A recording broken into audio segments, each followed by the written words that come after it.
a little bit earlier so we can have some chatter about that. But I'm going to get started, and we have some new people, so I just want to go over what we are doing here at the CO Forum. We established the CO Executives in Transition last September to help you and a lot of our members who are finding themselves in transition, to see if we can help you, give you some tools like what Larry's going to share today to help get you back into your next opportunity. We've opened this up to basically any COO or second in command executive at absolutely no charge. Join anytime you want.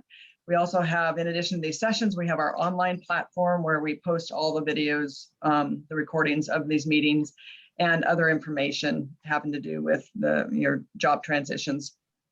We're in our third quarter, and this is our 27th session today. And we're going to continue doing these. We're probably going to go a little more lightly through summer, going every other week until we get through that.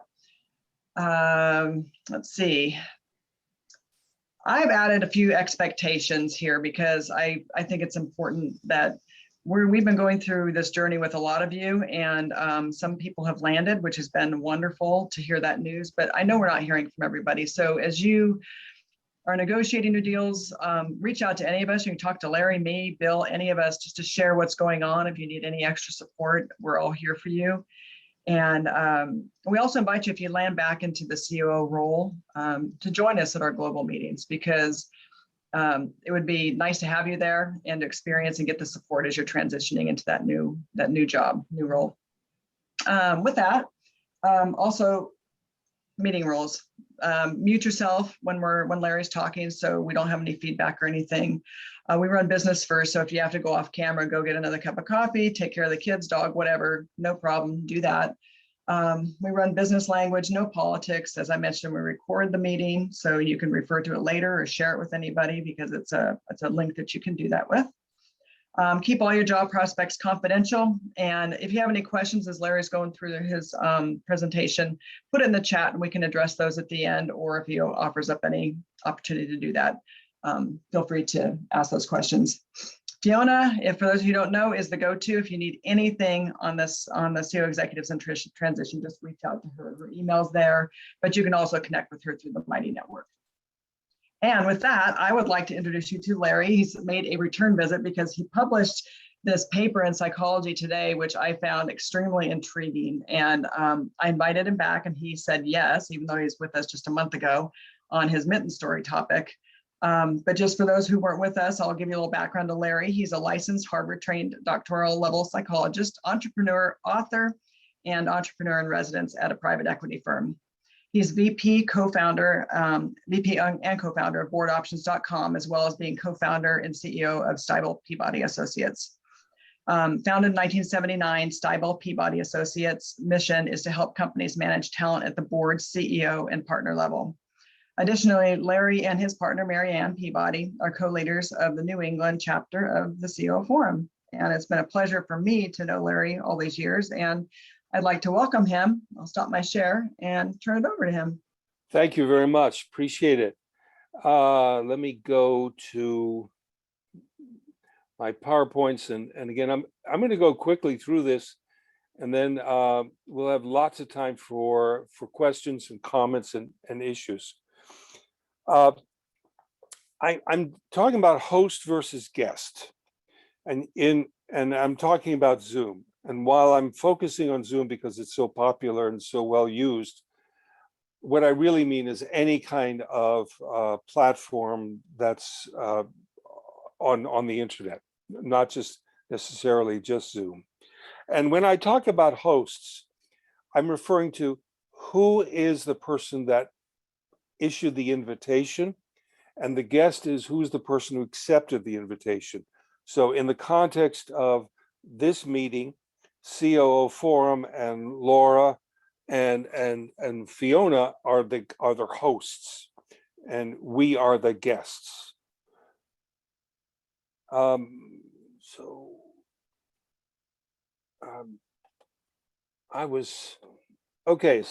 and again, while we're talking about Zoom, this is not just about Zoom, but it's clear that online communications is here to stay well after the pandemic is over. What we're going to be talking about today are sort of guest nonverbal stress and how you as a host can manage your guests' nonverbal stress. By nonverbal, what I mean is your guests or you feel some tension, but you may lack the words to describe the tension. You just feel the tension. Or you may actually have the words, but it would just be socially embarrassing to bring it up in a business meeting. And so you keep quiet about it. So I'm going to talk about 4 common sources. This is one that we've all experienced, and I call it get out of my face. This is when someone puts their face very close to the camera and you see just their face and you don't see their shoulders and you don't see their hands. This is a kind of a random picture snapshot I took off the internet. I don't know any of these people, but they're sort of representative. If this person over here is typical of get out of my face. What you see is the face. You don't see the shoulders. You don't see the hands. Carrie over here is a get out of my face. Now this is a smiley person, but you can't see her shoulders and you can't see her hands. Why am I making a big deal about this? The problem is not in your mind. The problem is in your brain. You have these meetings that you're engaged in are designed for your cerebral cortex. That's the thing that's in your forehead. And it is designed for rational thinking and making informed choices. But there's another part of your brain which is deep inside your brain, and it's called your amygdala. And you actually have 2 amygdalas, and they are the size of walnuts, and they are remarkable pieces of equipment that we all have. Your amygdala is regulating your breathing. You're not aware of it, but it is. It's regulating your heart rate. You're not aware of it. It is. Your amygdala is constantly remembering things, but it's not remembering everything. It tends to remember dangerous and unpleasant things. And when something happens that is remarkably similar to something that's happened in the past that's been unpleasant, your amygdala acts up really fast. And your amygdala speaks in a very specific language. It's a binary language, which is danger, danger, danger, danger.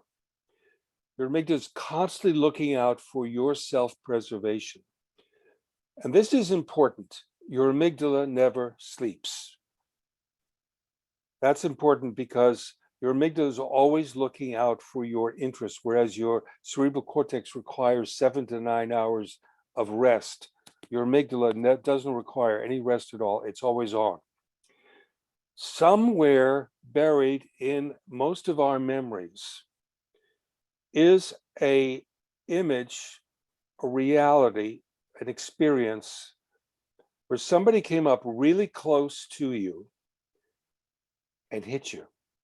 Or you may have seen a cartoon or read a story where somebody just comes up really close and then all of a sudden kicks you somewhere that's uncomfortable. And the idea is, if I don't see their shoulders, if I don't see their hands, I could be in danger. To give an example of how fundamental this image is, think about those few instances where we actually allow someone to get that close to us. It's lovers, they can do it, and mothers and babies, they can do it. That's because they wanted to show there's no danger from me, I love you. But in a typical business meeting, we don't have that kind of relationship. Imagine yourself in an elevator, and it's a crowded elevator, and somebody is right next to you in your face. I would imagine most of you would instinctively start looking down at the floor or pulling up your mobile device and start looking and getting very interested in your email all of a sudden. It's the idea that somebody that close to you is very uncomfortable, even if it's on a screen. All you see is their face. You can't see their hands. You can't see their shoulders. And your amygdala is screaming, danger, danger, danger. Your cerebral cortex knows this guy is not going to hit you, couldn't hit you on the screen, but your amygdala doesn't know that. So that's a long-winded way of saying, when you are on a platform like this, one of the things you want to do is keep distance from the screen. Again, one of the stereotypical things is put your hands on top of your head, and that'll give you the right distance. But another way of looking at it is make sure your shoulders are seen, because if your shoulders are seen, that will quiet your amygdala. And certainly even better, your shoulders and your hands. That will quiet your amygdala even more. Any questions about this? Let's get to the next stress, which is, I am so bored looking at you. What's the background here? Nothing. What's the background here? Nothing. Nothing. Maybe something, nothing, nothing. You know, let me show you a picture. This is a picture of the Boston skyline. I have a restaurant that I love to take clients to, and I have a special table that I have, and this is the view from the table. And what I do, and I think many of you have done the same in your meetings, I sit with my back towards this view, and my guest is sitting across from the table, looking at me and then looking at this view. Now, from the distance that we are, I can't see the person's pupils.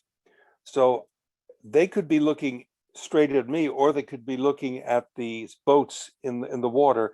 It's not going to offend me because I can't tell what they're looking at.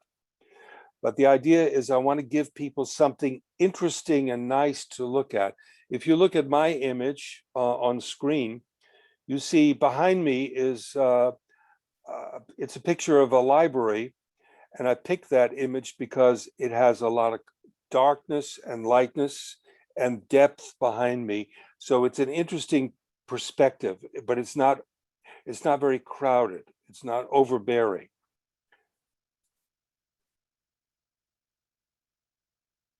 This is a screenshot. I don't know these people. Again, this person has kind of an interesting view. You know, behind her is some greenery, but what's behind him? Nothing. What's behind him? Really nothing. Nothing. Nothing. Nothing. Okay, so he made his bed. What am I, you know, that's going to get boring after a while. Nothing here. Okay, a little library here. But the idea is, if you're going to be talking with somebody for 45, 50 minutes, you want to give them something a little more interesting than your face. And the problem is, it causes stress for people to only have to look at your face. Plus, they can't say, I'm tired of looking at your face. It's kind of rude. So give them something interesting to see in the background. If you've got a computer that will allow for backgrounds, be creative in the use of backgrounds. This is a good background. Again, you've got the person's shoulders, you can see their hands, and you can see kind of interesting books, and there's interesting light coming in. This is a picture of the Boston Newton Marriott. I often see clients at the Newton Marriott. So many of them are comfortable with this because we've been there before. So when I'm meeting with somebody, this is the background I show them. So it's something we have in common. This is another background that I use. This is a restaurant on the waterfront in Boston called Legal Seafood. And again, a lot of people in Boston have been to this restaurant, and so it gives them a sense of comfort.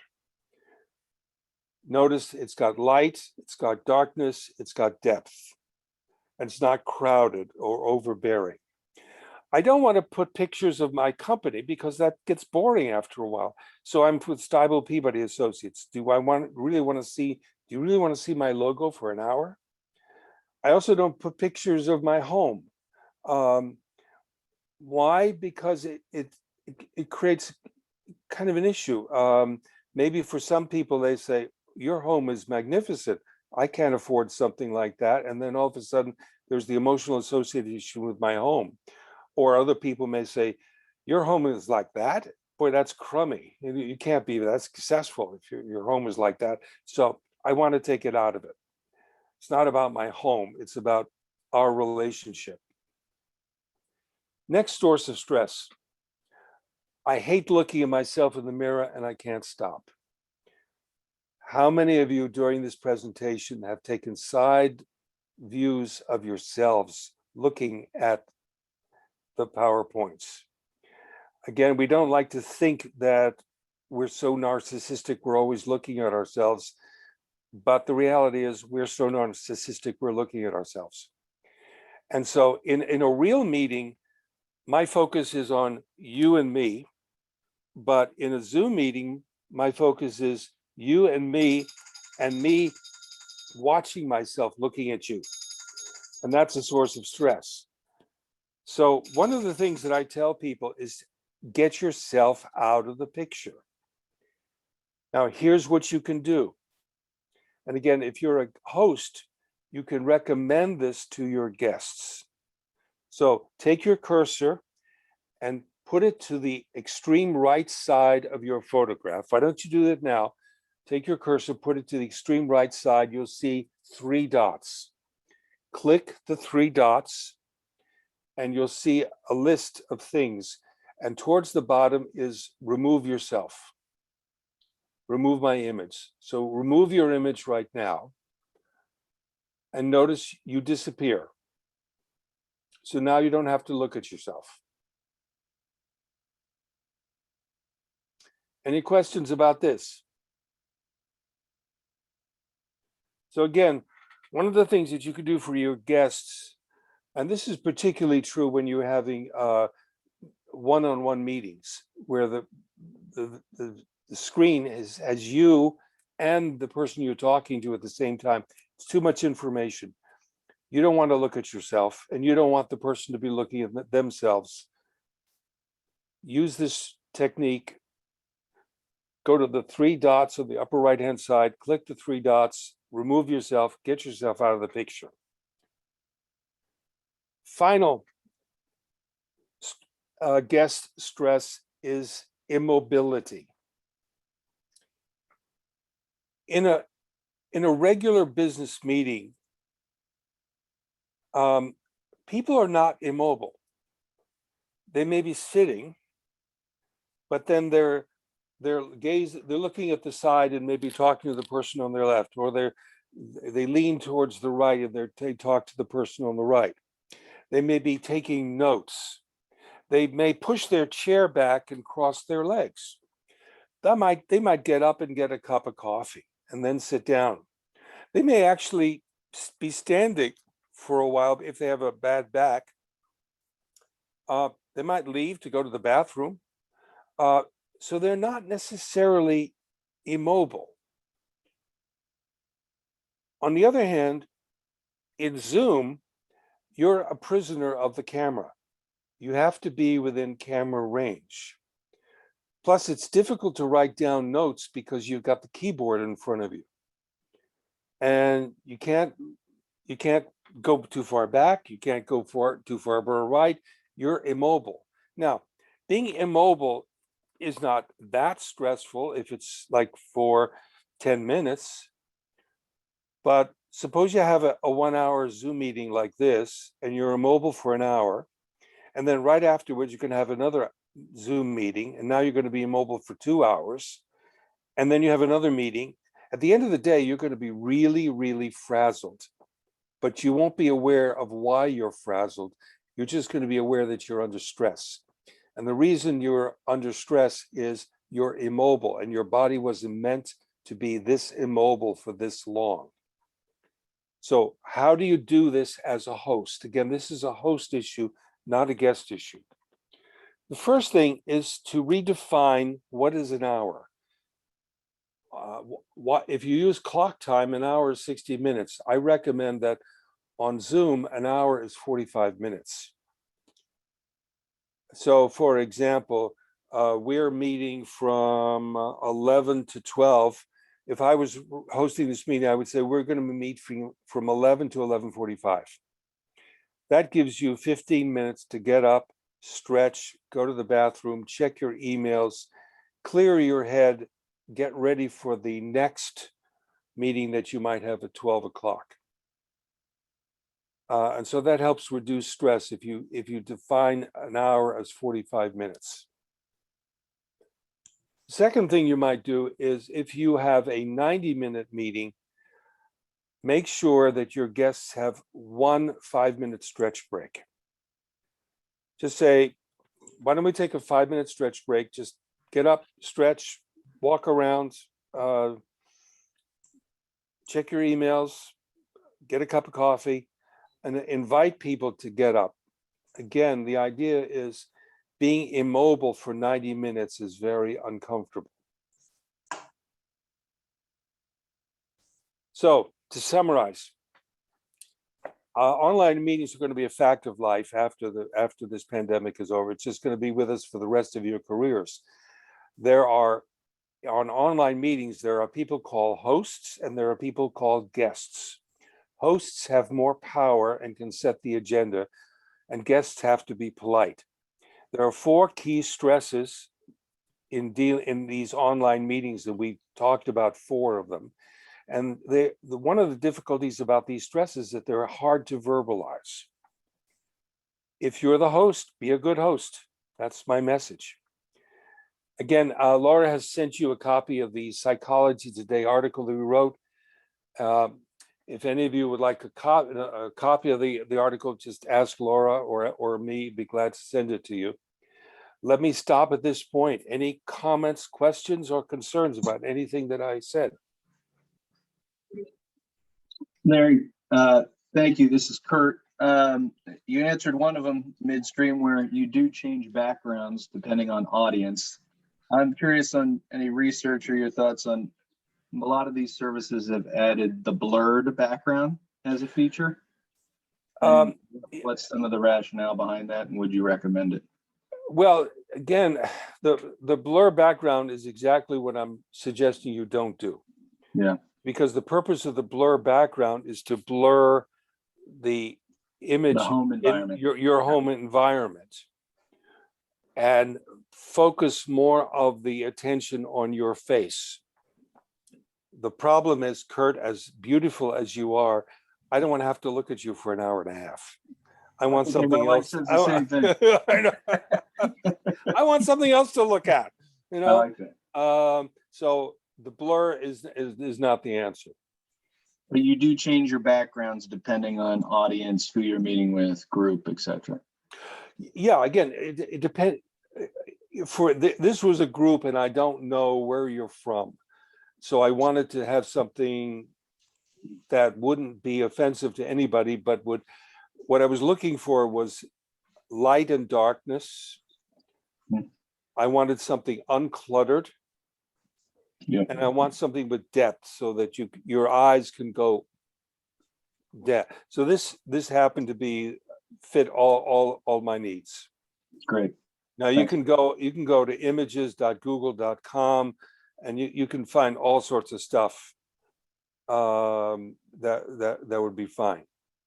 Again, I would avoid, for a meeting like this, a business meeting, I might avoid things that are personal. So for example, I have a beautiful picture of Paris, but do I put that I took when I was in Paris? On the other hand, I don't want to use that as a background because I don't want to have Laura say, "Oh, you've been to Paris? I've never been to Paris." You know, how come you have all this money to go to Paris and I don't? What's the matter with me? Do I really want to go there? So on the other hand, I went to images.google.com. I do have some images of Paris coffee shops, outdoor cafes without anybody there. And so I might joke, how about you and I have a cup of coffee in Paris? I'll buy. And so it's a nice way to get it going. Kamal, go ahead. Oh, What are your thoughts? Oh, thanks, by the way. Thanks, Larry, for being here. Sure. What are your thoughts on pixelation when you use background? Is that just, well, when you use a picture background, if you move, then there's pixelation around your head. Yes. And that can be distracting at times. That can be very distracting, and that's a trade-off that you have to make. If there's too much of that pixelation, I'd be inclined not to do it. And then again, a lot of this depends on how strong your internet is and the kind of computer that you've got. So if it's not going to work for you, don't do it. Okay. And again, there are some computers, particularly some of the older ones, that you can't do a background without a green screen, and it just may not be worth your time to get a green screen. I never tried it, so that's why I've seen others with pixelation around them, and that's been very disturbing. So that's one reason why I never tried it, but I'll try and see how it works in mine. I have no idea. So thanks. Okay. I would recommend that you get numerous images and upload them to your background, because then you can play with them, and you'll find that, like Larry's, I'm not seeing any pixelation, but he may use another one that maybe it gets mixed up with his hair and then pixelates. So you'll find some that are different based on your own being. So I would try out different ones. Also, it's a problem if you like to use your hands. If I use my hands a lot, it's going to pixelate a lot, particularly if there's lots of different colors in the background. Part of the reason I chose this is there's not a lot of colors here.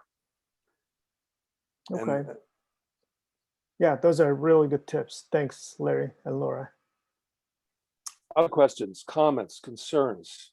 Larry, this is Jackie. Thanks for your insights. I do have a question about, given that this is a two-dimensional way of communication, how do you appear to be engaged? So, generally we would lean into the conversation, but it's kind of hard in this medium. Well, as you're speaking, Jackie, I'm looking into the green light of my my camera, and I'm not looking at you, but I'm creating the image of looking at you, even though I'm not looking at you. Does that make sense?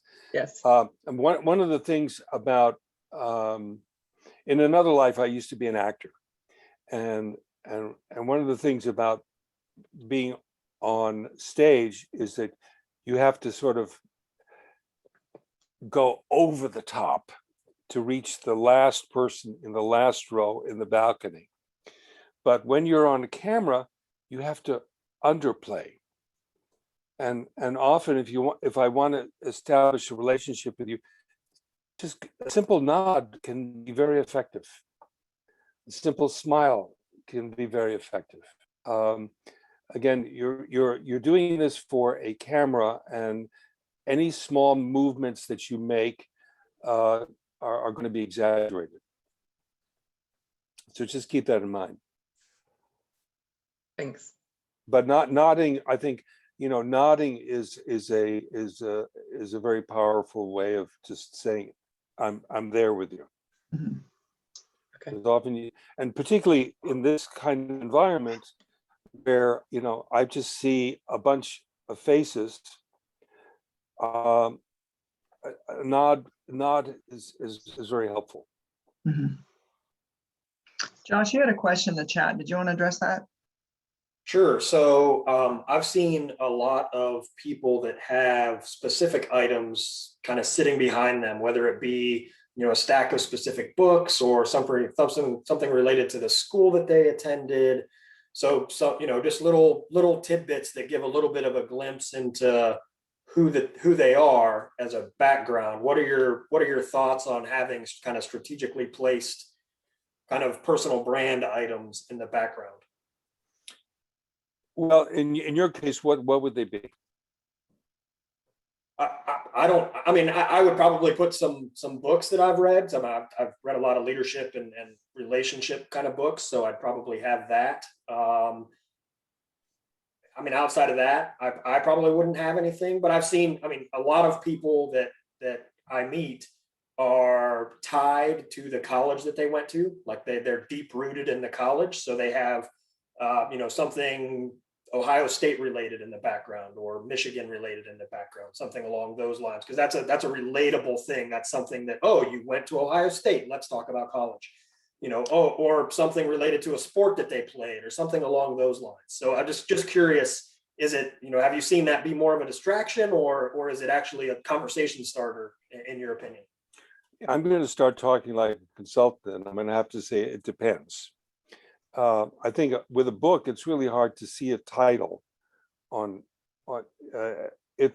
Again, it's hard for your guest to see the title on there. If you're looking at a picture or a pennant, like University of Michigan, if that's going to help you, that's fine. Then use it. It's got to be. This is about stage management issues. If having your alma mater is going to help you, fine, do that. I graduated from Harvard University. You'll never see anything from Harvard behind me because 50% of the people that I say, oh, you went to Harvard, that's great, and 50% of the people say, you went to Harvard, oh my God, you must be rich, and I hate you. So it's too much. So you got to make that decision.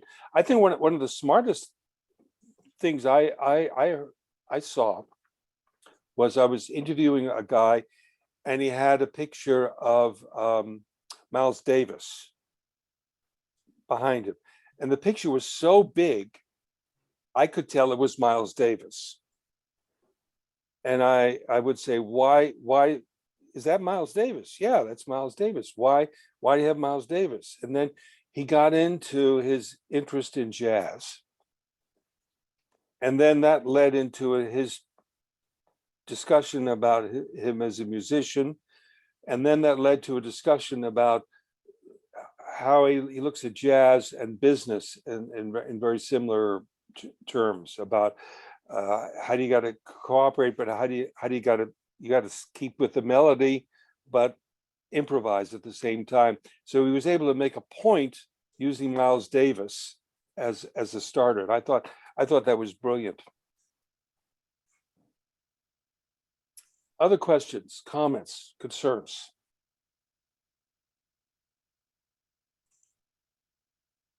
Anybody else? Paul, if I may make Paul Turek, if I may make a kind of a theatrical comment, you've got light streaming behind you and your face is all dark. You might want to, if you can move, if you can move your camera so that you're facing the window, then the light is streaming in your face. That might be better for you. Yeah, Larry, thank you. I've been trying to get some, the darkness shades in here. Interesting. Yeah, thank you. The other thing you might want to look into, I got this on Amazon.com. I don't hold any, I don't own any shares of the company, but I found this extraordinarily useful. It's a light device, and have you got a laptop that you're using or a desktop? It's a Both. laptop? Desktop is here, laptop is here. Okay, so I've got you over here also. it goes on right on top of your laptop. And it's actually a very powerful light source. And so that might help shine a light on your face. It was like $35. I'll give you the name. You can get it on Amazon. VIJIM, and it's the model is Victor Larry 120. I also got one of those Halos. It's a halo. I found those terrible at night, because what would happen is it would zoom in on my face, but it would make me look like I'm in a dark tunnel, because everything else outside the halo was black. Whereas I found that this illuminates the whole room. Larry, If you that'll be wear glasses, 35 you have to be bucks. careful Well spent. about. Thank you. I'm sorry, Jackie, what'd you say? I was just saying, if you wear glasses, you have to be careful about some of these lights because they do reflect back in your glasses, and it's terrible. Yeah, that's a question you might want to ask is, take your glasses off. Do you really need your glasses for this meeting? Again, I'm very nearsighted, and I need glasses. If we were having a real meeting in real time, I would be wearing my glasses. But on Zoom, do I need to see you that clearly? Why are you wearing glasses if it's just a habit? Again, you're looking at a different media, change with the media. Some of you may need glasses, some of you may not need glasses for this. Larry, this is Jim. I attend meetings often where people are riding exercise bikes, for example, in the background. Right. Or they're doing if they're not riding an exercise bike, they're maybe on a treadmill. What's your sense about what that might communicate to other people? Again, if this was a job interview, I would say it's a bad idea. Right. If it's a meeting like this where you're one of 10 or 15 people, you might say, most of the people that I've met who are doing this usually talk about they have a bad back and they have difficulty sitting for long periods of time, so it's fine. Okay. I really don't have a problem with it. And again, I think from a mental health point of view, I would rather be standing and moving about than being immobile for 90 minutes. I just don't think your body was designed to be immobile. So I'm fine with that. And Okay. a lot of people get a lot of value out of desks, having standing desks and using that. Anything? I'll Kurt, I'll just comment on your background is great because there's some interesting things on the wall and there's depth. Okay. Thank you. Any other comments? How about successful Zoom, meetings that you've had online and what made them successful, or difficult ones you've had and what made them difficult?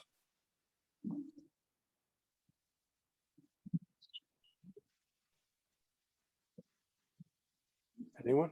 You're muted, Liz. Thank you. Sorry. That's the official start of any Zoom meeting, right? To have been muted and just start talking. I think one of the things I've found really helpful is actually to have anti-Zoom days where with a team of people, you just, you block out a period of time for which you're not going to schedule any online meetings.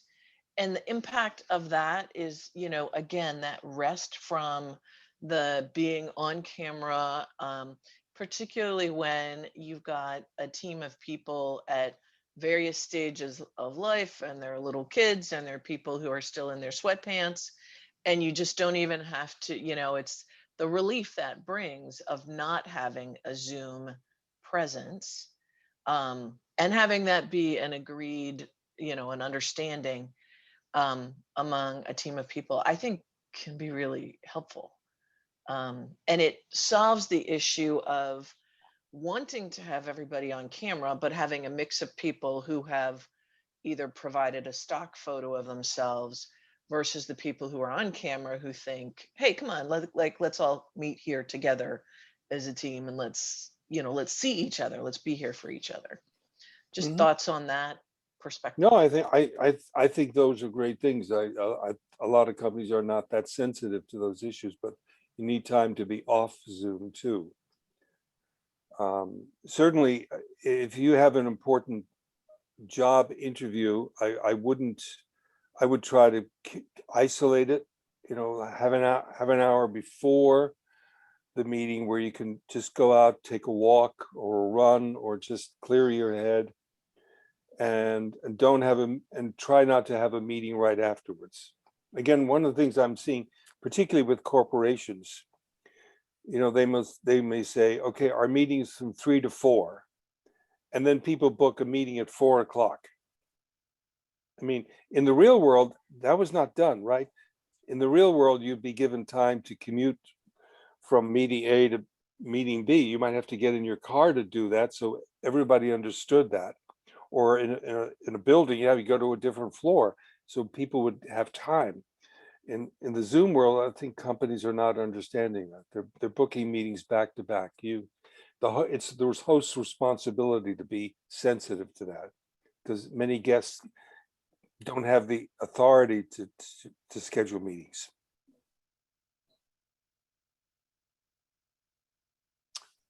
Any other questions, issues, or anything else related to your job searches that we can talk about? How are you all finding the marketplace?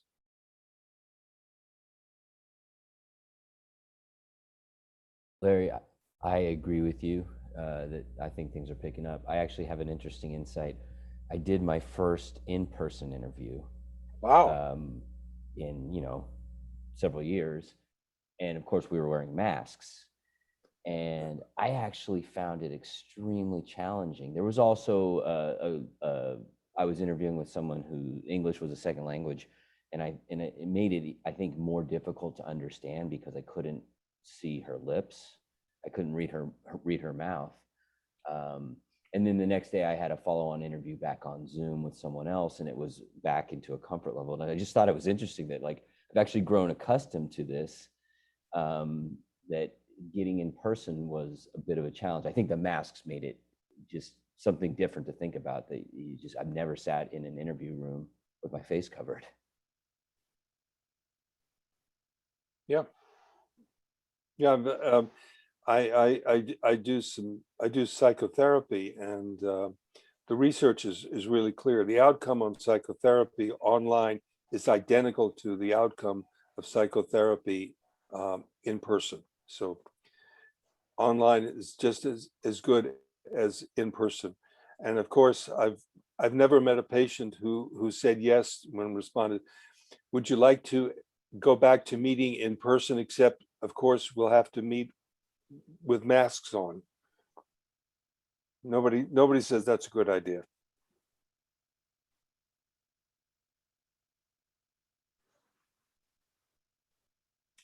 So that's why I think this kind of format is going to be with us for a long time. Mhm.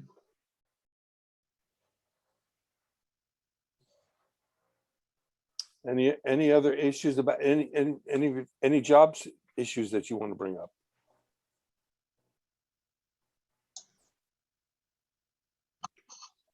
It's not a job issue, but a comment that I've experienced with various internet quality to the group. And Larry, I've tried to make sure also we dial in from the kind of conference room phone box instead of doing it over internet audio. We found that the sound quality is a lot clearer when adding the dial-in feature. Like when we first launched Microsoft Teams, it was only internet audio. We paid for the additional whatever service per month to add the dial-in number along with it.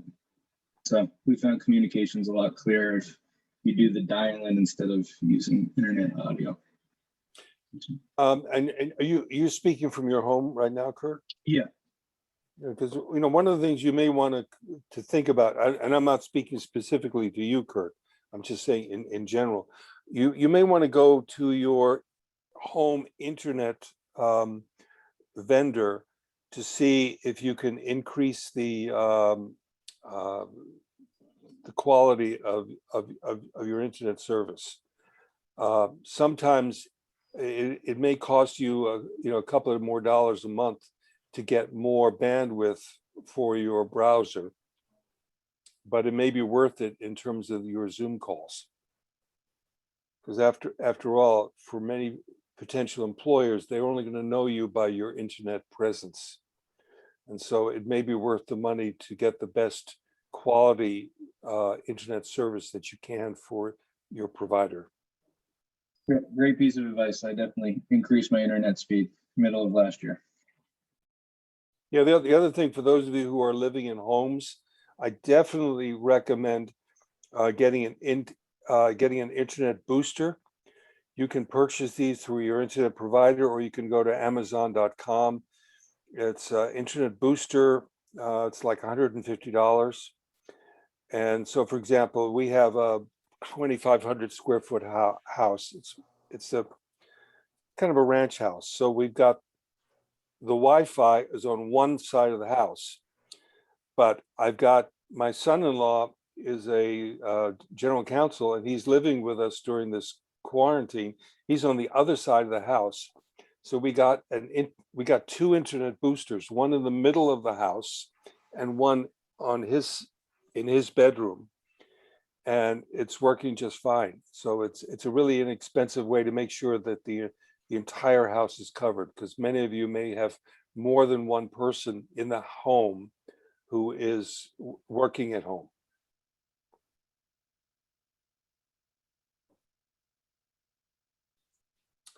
Any other issues? How are you finding the job market these days?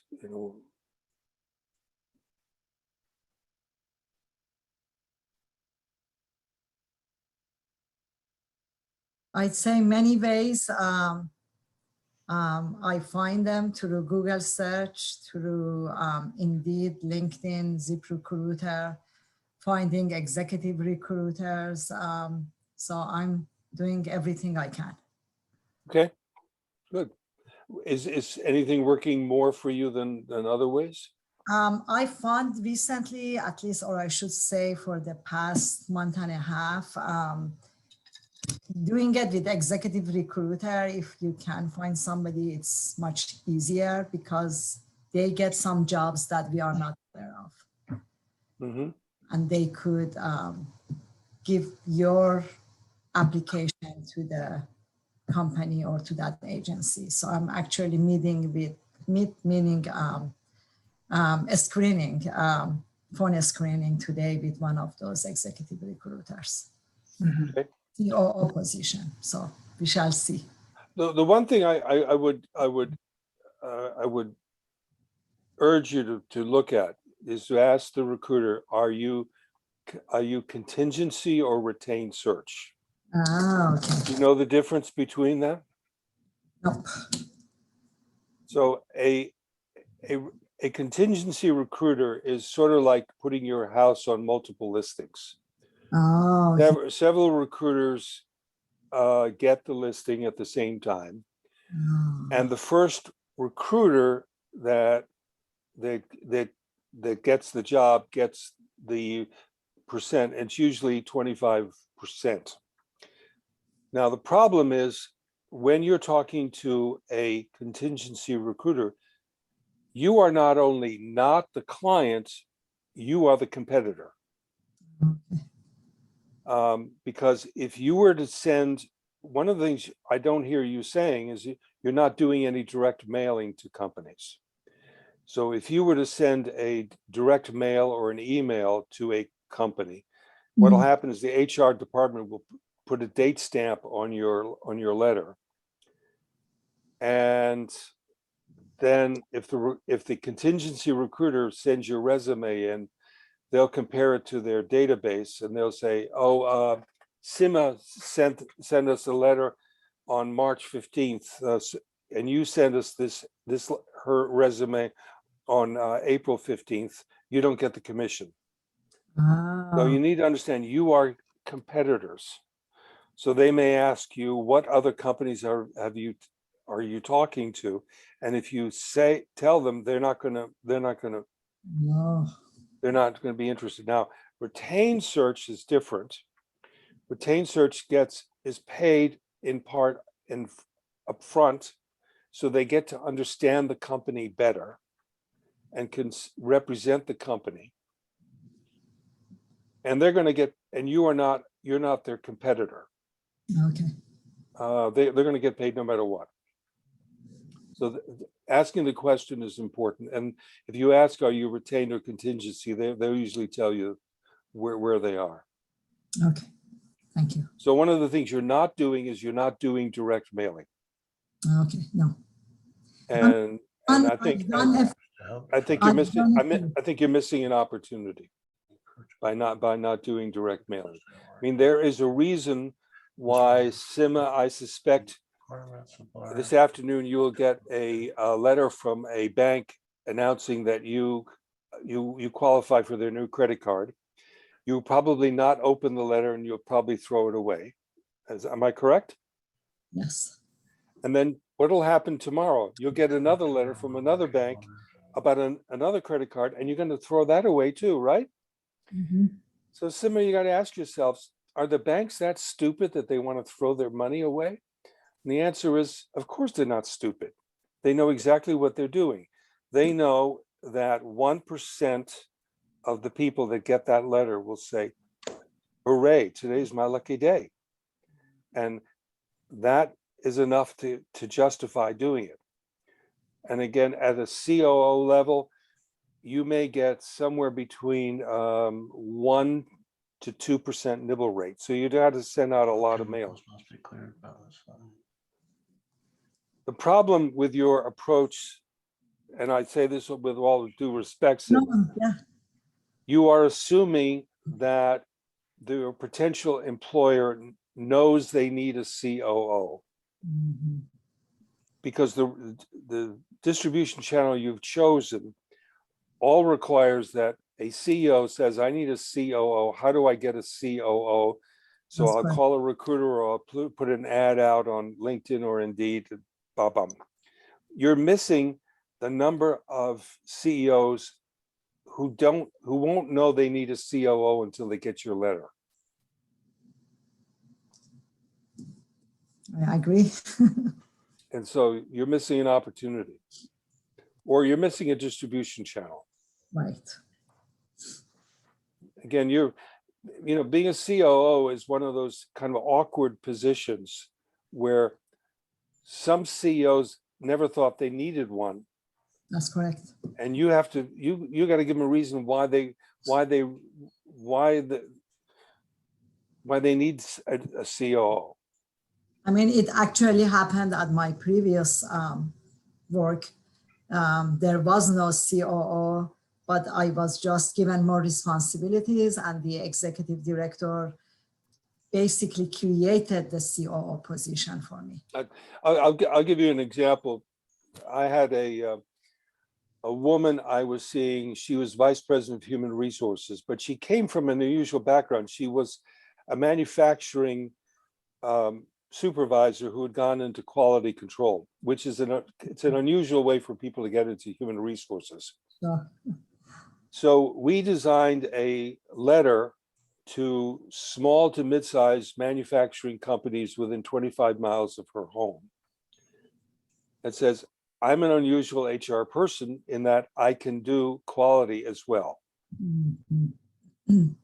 So we sent it out to 200 companies and we got only one nibble out of 200. And that one nibble out of 200 was the CEO who says, amazing that I got your letter, because I have an opening for VP HR, I have an opening for VP quality, and I don't have the budget for two. Oh, okay. So what I can do is I'll create a new position called Vice President of HR and Quality. And you're the only one qualified for it. And voila. That's what direct mail can do for you. Yes. So I haven't done, but yeah, I would look into it. Thank you. Yes. Any other questions? Laura, why not leave it back to you? Sure, absolutely. Well, I appreciate it. I love that we had some extra time at the end where we can just kind of go off script and address some different topics. But I invite everybody to connect to Larry. He's a great resource. He does retained search, he coaches, he does outplacement. He's a great colleague of the CO Forum, and I think would be a great resource to you. And I really appreciate your time with us today, Larry. And I did put a link in the chat to the article that he wrote for Psychology Today. And everybody have a great week. Thanks for being here. And Fiona will get the information out to you for next week's session. Thank you. Take care, Thanks. everybody.